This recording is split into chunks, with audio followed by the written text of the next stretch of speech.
Ma question s'adresse à Madame la ministre du Travail, de la Santé, des Solidarités et de la Famille.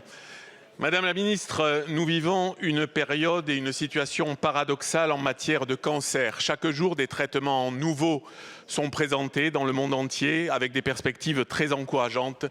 Et en même temps, de très nombreux d'entre nous vivent ou ont vécu avec le cancer, en le disant parfois publiquement, comme vous l'avez fait, Madame la Présidente, avec beaucoup de force. Comme je peux le dire aujourd'hui, pas seulement pour excuser de longues semaines d'absence sur ces bancs, mais pour dire aux Françaises et aux Français que ces sujets intimes sont aussi des sujets de politique publique. Madame la ministre, nous percevons chacun autour de nous l'augmentation des cas, notamment chez les plus jeunes. Combien d'entre eux sont dépistés avec des cancers à des stades avancés ?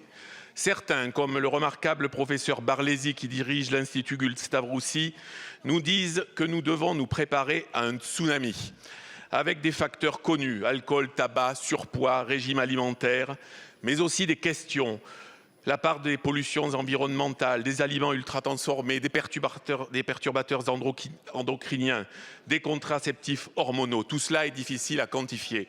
J'ai donc 3 questions, Madame la Ministre. Pouvez-vous vous engager à ce que les recherches en matière de cancer ne soient victimes d'aucune réduction budgétaire dans les mois à venir? Nous devons redonner souffle et visibilité à cette politique.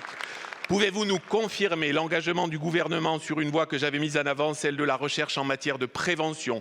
Car le levier, ça sera le levier décisif pour lutter contre les cancers et les récidives et mesurer les inégalités sociales. Pourrez-vous enfin vous engager, votre ministère et vous-même, dans un exercice visant à faire la transparence sur ce que nous savons, sur ce que nous ne savons pas, mener à terme le projet de registre? Car aujourd'hui, c'est à la lumière de la science que nous devons avancer, pas à la lumière blafarde du faisceau tendu par les complotistes ou tous les relativistes.